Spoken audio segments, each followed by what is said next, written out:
되기를 바랍니다. 회개하라, 천국이 가까이 왔느니라. 회개, 천국, 늘 우리가 자주 듣던 말씀, 우리가 이런 말씀은 가능하면 피하려고 했던 그런 때가 우리에게 종종 있습니다.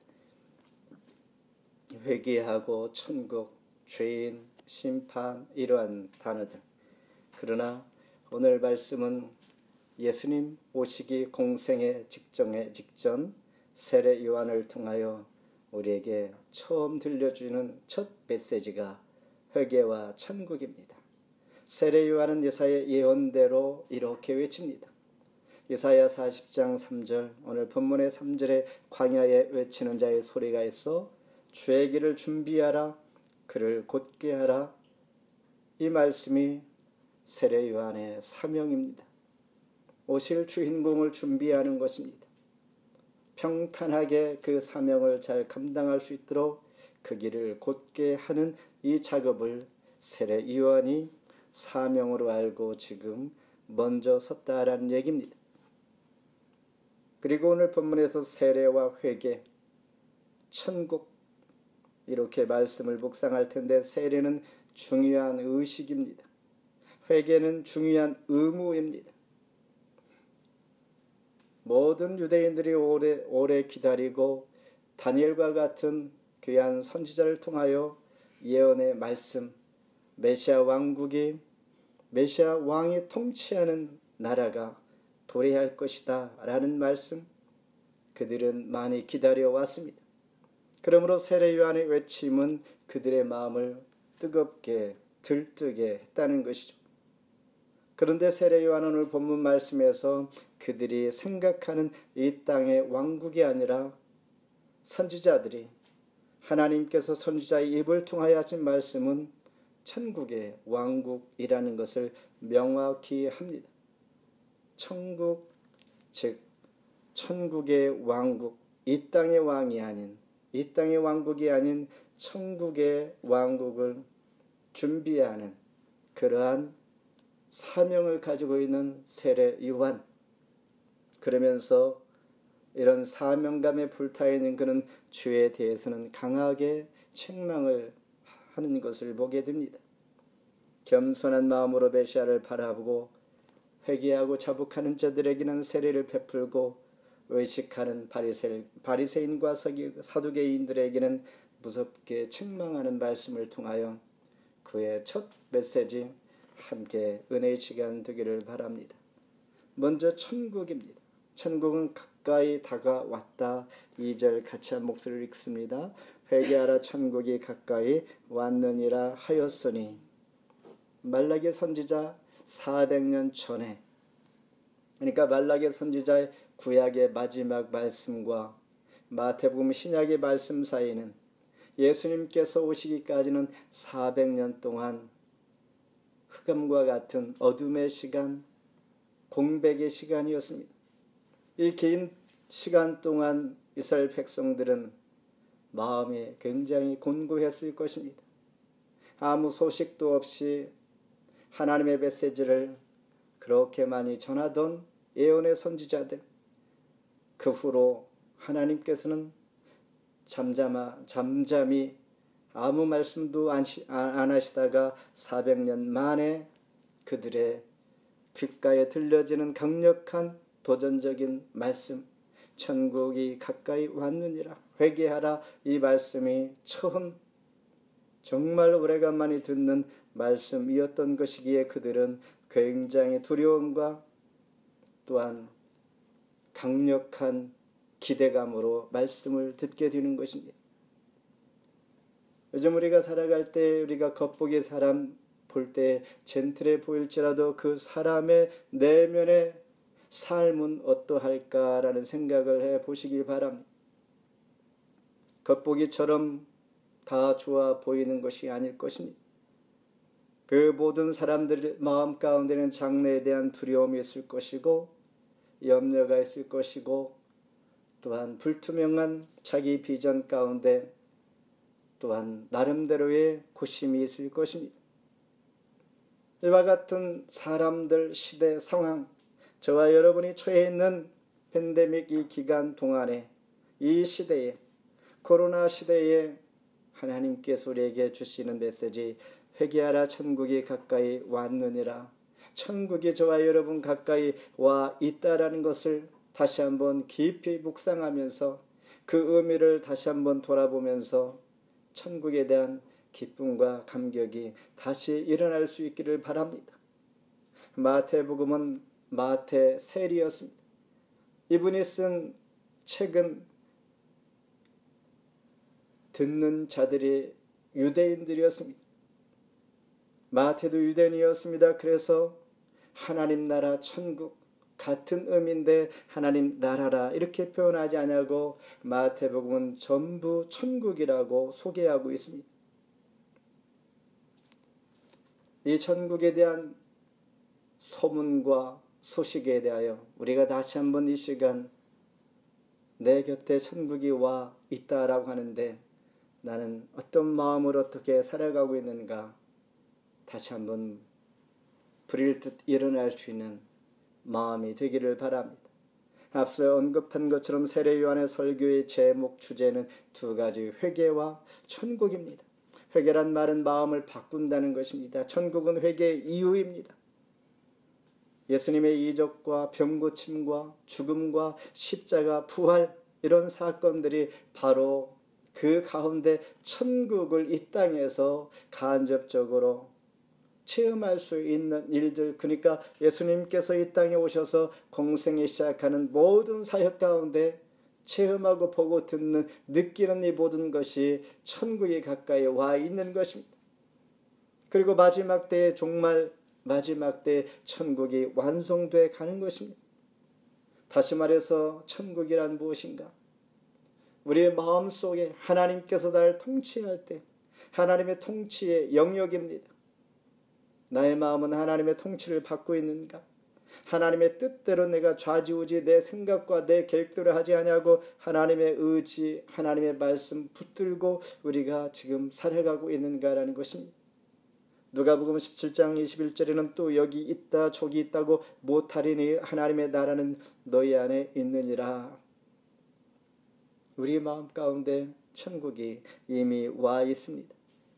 우리가 천국 시민으로 살지 못하는 결과 천국이 정말 앞으로 먼 훗날 하나님 부르실 때 그때나 천국 맛보지 않을까 이런 생각을 막연한 생각을 할 때가 있는데 지금 우리에게 주님께서 성령으로 내 마음 가운데 계시고 나를 통치하시고 성령의 은혜가 충만해지면 천국을 맛보고 체험하게 된다라는 것입니다. 4절에 보면 세례 요한이 천국을 보여줍니다. 4절 같이 한번 읽습니다. 이 요한은 낙타털 옷을 입고 허리에 가죽띠를 띠고 음식은 메뚜기와 석청이었더라. 요한은 제사장의 아들입니다. 그러므로 그도 제사장이므로 제사장 옷을 입고 제사장의 음식을 먹고 집에서 잘 살 수 있으나 그는 낙타털, 가죽띠, 메뚜기, 석청을 먹으며 광야에서 생활한 의식주를 초월한 사람입니다. 자기 주어진 영광과 좋은 환경을 뒤로하고 복음을 선포하는 자로 설 때의 그 마음 가운데 이미 성령에 이끌려 천국 사람으로 마음에 하나님께서 통치하는 천국 백성으로 살아가는 것을 지금 보여줍니다. 그리고 5절과 6절에서 천국을 보여주는 사람들이 있습니다. 5절 6절 같이 한번 읽습니다. 이때 예루살렘과 온 유대와 요단강 사방에서 다 그에게 나와 자기들의 죄를 자복하고 요단강에서 그에게 세례를 받더니 세례 요한이 천국과 회개를 선포할 때에 사람들이 감동을 입어서 수많은 무리들이 세례 요한에게 나와 요단강에서 세례를 받게 됩니다. 이들은 강력한 회개 메시지의 은혜를 입은 것이고 하나님의 통치가 그 마음 가운데 임하여 그들의 삶과 그들이 바라보는 심령들이 천국인 것을 우리에게 보여주시는 것이죠. 나는 지금 어떤 나라에 살고 있는가? 한국 아니면 캐나다 어디에 있을지라도 그리스도인들이 하나님을 나의 구주로 나의 마음의 주인으로 모시고 지금 있다면 어디를 가든지 하나님의 자녀로 견고하게 흔들리지 아니하고 하나님의 은혜를 힘입고 감사하며 모든 일에 찬송할 수 있는 그런 마음들 가지고 있다면 우리는 지금 천국 가까이 와 있는 천국 백성의 삶을 살고 있는 줄 믿습니다. 두 번째는 회개입니다. 회개에 합당한 열매를 맺으라 그랬습니다. 8절 같이 한번 읽습니다. 그러므로 회개에 합당한 열매를 맺고, 회개란 말은 메시아를 믿어서 변화된 삶이 다양하게 나타나는데 은혜로 나타나는데 우리는 그 은혜 가운데 우리는 무엇인가 달라지면서 마치 식물이 자라 열매를 맺어가는 것 같은 변화 일들이 우리 삶 가운데 지금 일어나고 있다라는 것입니다. 그런 외형적인 모습들이 겉으로 나오는 것들이 바로 합당한 열매입니다. 내면은 결국 우리 내면에 하나님의 은혜를 입은 자인 것이죠. 그러므로 우리는 외모양을 통하여 하나님의 사람 은혜를 입고 회개에 합당한 열매를 맺었는지 정확하지는 않으나 대부분 내 마음부터 변화가 일어나서 겉으로 드러나기 때문에 우리는 저분은 회개에 합당한 열매가 지금 일어나고 있다는 것을 우리는 느끼게 됩니다. 그러면서 7절에 세례 요한은 이렇게 말합니다. 독사의 자식들아 누가 너희를 가르쳐 임박한 진노를 피하라 하더냐. 그랬습니다. 누구한테? 바리새인과 사두개인들에게. 그들의 외형은 거룩한 모습일지 모르나 내면은 하나님 기준에 합당하지 않다라는 것입니다. 그러면서 독사의 자식들아 이렇게 표현합니다. 겉으로는 거룩한 옷을 입었습니다. 종교의 지도자들이기 때문에, 기득권자들이기 때문에, 그러나 그들은 하나님을 배반하여 결국 고소하여 예수님을 죽이기까지 앞장섰던 사람들입니다. 그리고 세례 요한은 또 말합니다. 9절에서 속으로 아브라함이 우리 조상이라고 생각하지 말라. 이 말은 무슨 말입니까? 혈통과 특권 의식으로 살아가는 사람입니다. 나는 아브라함의 자손이요 하나님 택함 받은 선민이기 때문에 그렇게 회개와 천국을 소망하면서 내가 회개할 것이 무엇이 있는가 라고 하면서 관심을 갖지 않는 것입니다. 어쩌면 바리새인과 사두개인들처럼 저와 여러분도 그런 생각을 할 수가 있습니다. 내가 예수 믿은 지 꽤 오래됐습니다. 나는 충분히 회개하면서 하나님의 은혜를 입은 사람, 하나님의 자녀인 것을 나는 믿고 내 삶이 지금 어떤 모습으로 드러나고 있는지는 모르겠으나 그냥 무관심하게 살아갈 때가 많이 있습니다.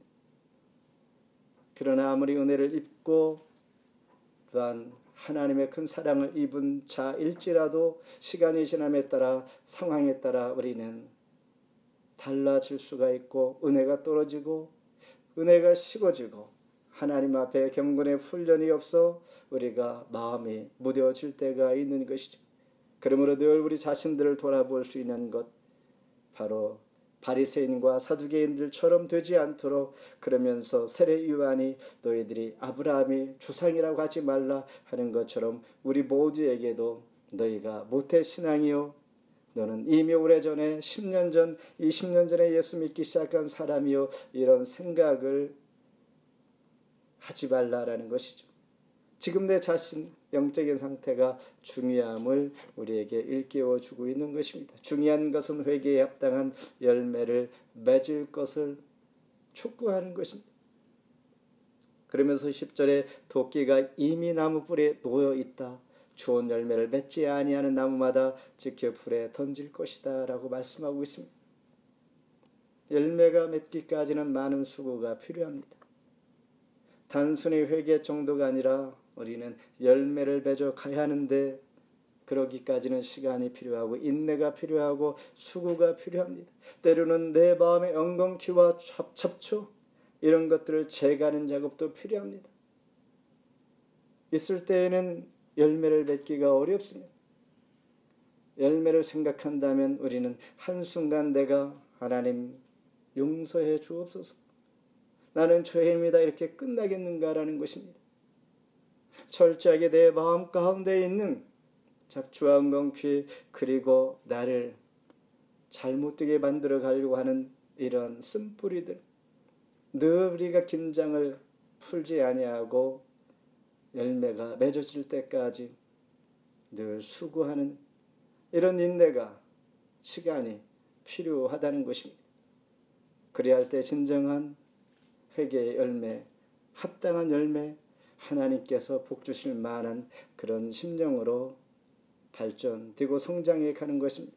마지막으로 세례를 받는 예수님입니다. 13절 같이 한번 읽습니다.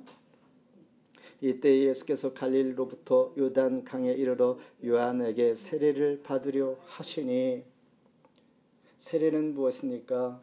물세례, 물로 죄를 씻는 그런 의미를 가지고 있습니다. 여기 차원을 넘어서 죄에 대하여 죽는 것입니다. 이제는 내가 죄인으로 살지 않겠습니다, 이런 작정 결심을 하는 것입니다. 그렇다고 우리가 죄인이 의인으로 늘 사는 것도 아니죠. 늘 실수하고 실망하고 늘 세상 사람처럼 살아갈 때가 우리는 대부분입니다. 그럴지라도 우리가 깨어서 하나님의 사람으로 살기를 늘 순간순간 일깨우며 결단하는 것, 죄에 대해서 죽고 의에 대해서 사는 것, 이제는 그리스도와 함께 내가 십자가에 죽었습니다. 과거의 내 모습이, 내 생각과 내 잘못된 습관들이, 그러나 이제 그리스도와 함께 내가 살아갑니다. 주님께서 내 마음 가운데 계셔서 내와 함께 하시는 임마누엘 은혜, 천국을 누리며 사는 것, 이것이 진정한 세례받은 자의 고백과 함께 세례받은 자의 성숙된 신앙인의 모습인 것이죠. 그래서 1절에는 그때 사복음 속에서 군병들과 세리들, 많은 사람들이 세례 요한에게 세례를 받기 위해서 나오는 그때, 그리고 지금 13절에는 이때 예수께서 갈릴리로부터 오셨다, 이때는 바로 예수님의 공생의 시작을 우리에게 선포하고 있는 것입니다. 오늘 본문은 마태복음 3장입니다. 마태복음 2장과 3장 사이에는 약 30년이라는 기간이 흘렀습니다. 그래서 누가복음 3장 23절에 예수께서 가르치실 때에 30세쯤 되시니라, 사람들이 아는 대로는 요셉의 아들이니 30세가 되었다라는 것입니다. 마태복음 2장에서는 예수의 탄생을 우리에게 보여주신 것처럼 30년이 지났습니다. 구약 성경에서 공식적으로 제사장이 되기 위해서는 30세가 되어야 하는 것처럼 예수님은 우리에게 영원한 제사장으로 오셨음을 우리에게 보여주십니다. 그리고 하나님의 때를 예수님은 기다리신 것입니다. 저와 여러분에게도 때가 있는 것입니다. 아브라함이 75세에 하나님의 부름을 받게 됩니다. 너로 인하여 큰 민족을 이루게 할 것이다 약속했는데, 문제는 그에게 자식이 없었습니다. 그런데 25년을 기다려야만이 그에게 100세에 이삭을 낳게 되므로 하나님의 약속이 실현됩니다. 긴 세월, 긴 시간이 그에게는 인내하며 필요 기다려야 했던 것이죠. 모세도 이스라엘 애굽에서 이끌어내라 할 때에 그의 나이 80노인이었습니다. 광야에서 40년 동안 긴 시간 훈련을 받고 80의 부름을 받게 되는 것처럼 그에게 많은 인내의 기다림의 시간이 필요했습니다. 예수님도 요한복음 2장 4절에 가나의 혼인집에서 예수님의 어머니 마리아가 포도주가 떨어졌는데 어떻게 해야 할 것인가 라고 걱정하니 예수님께서 말씀하시기를 내 때가 이르지 않았다, 이렇게 말씀합니다. 그리고 요한복음 12장 23절에 헬라 사람들이 찾아왔을 때는 인자가 영광을 얻을 때가 되었다. 그러니까 예수님도 때가 있고 예수님께서 영광을 드러낼 때가 있는 것처럼 저와 여러분에게도 모두가 때가 있는 것입니다. 하나님께서 때가 됨에 사용하시고 지금과 같이 코로나 시대에 우리에게 잠시 멈추게도 하고 내적인 성장과 우리 신앙의 결실을 맺어갈 수 있는, 돌아볼 수 있는 계기가 되는 것이다 라는 것입니다. 그러면서 15절에 예수님께서는 이제 허락하라, 즉 예수님은 죄 없음에도 불구하고 세례 요한에게 요단강에서 세례를 받으셨습니다. 이 말은 이제 때가 되었다는 것은 세례를 받고 공생애가 시작되면서 이 땅에 죄인들을 위해서 오셨으므로 죄인들을 대표하여 의로 인도하시는 인류의 대표자로 주님께서 고백하면서 이 때가 바로 주님께서 사명을 감당하는 때다 말씀하실 때에 16절에 새하늘이 열리고 하나님의 성령의 비둘기가 같이 내려 자기 위에 임하심을 보시더라. 그러면서 하나님께서 말씀하십니다. 음성에 들려 이는 메시아여 살아계신 하나님의 내 아들이다. 하나님께서 인정하시면서 공식적으로 예수님께서 이 땅에서의 죄인들을 위하여 사명을 감당하는 새 출발을 인정해 주는 그런 선포식이 이루어지는 것입니다. 새 하늘이 열린 것입니다. 야곱도 창세기 28장에서 들녘에서 밤에 잠잘 때 꿈에 하늘에서 땅으로 연결된 사닥들을 보았는데 그 꼭대기에 하나님께서 계심을 보았습니다.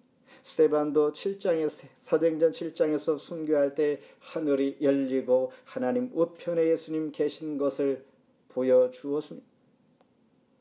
오늘 저와 여러분이 이런 은혜 가운데 체험의 은혜, 하늘문이 열리고 하나님을 만나는 체험과 은혜가 임하기를 원합니다.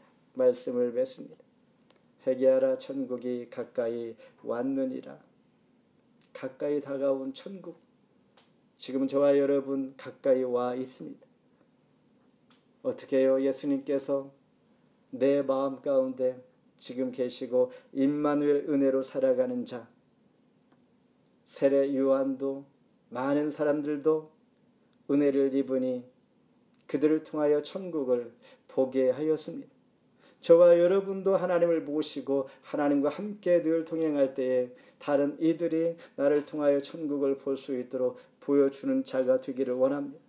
회개에 합당한 열매를 맺으라. 철통과 특권과 나의 신앙의 연륜과 나의 부모와 내 형제의 신앙이 나에게 내 신앙이 되는 것이 아니다라는 것입니다. 지금 나는 회개에 합당한 열매를 맺는가? 열매를 맺기까지는 많은 수고가, 시간과 인내가 필요한데 단순히 회개 잠시 한 걸 끝나지 아니하고 정말 열매가 맺어질 때까지 우리가 지속적으로 하나님 앞에 간구할 필요가 있습니다. 세례를 받는 예수님, 세례받을 필요가 없음에도 불구하고 우리 인류의 죄를 대신하여 세례를 받으신 것처럼 우리 모두가 함께 세례를 받는 것 마땅합니다. 그때 하늘이 열리고 하나님께서 내 아들이라고 말씀하심으로 공생애의 시작을 선포하는 것처럼 천국이란 다른 마태복음에 수없이 많이 나옵니다. 왜냐하면 성경은 천국에 대한 이야기이기 때문입니다. 마태복음 1장에서는 왕의 족보와 2장에서는 왕의 탄생과 오늘 3장에서는 왕의 등극으로 말미암아 예수님을 통하여 천국이 우리 모두에게 임하는 것을 보여주시고 천국을 소개할 때 모두가 저와 여러분이 주인공 되기를 주의 이름으로 축원합니다. 기도하겠습니다. 하나님 감사합니다.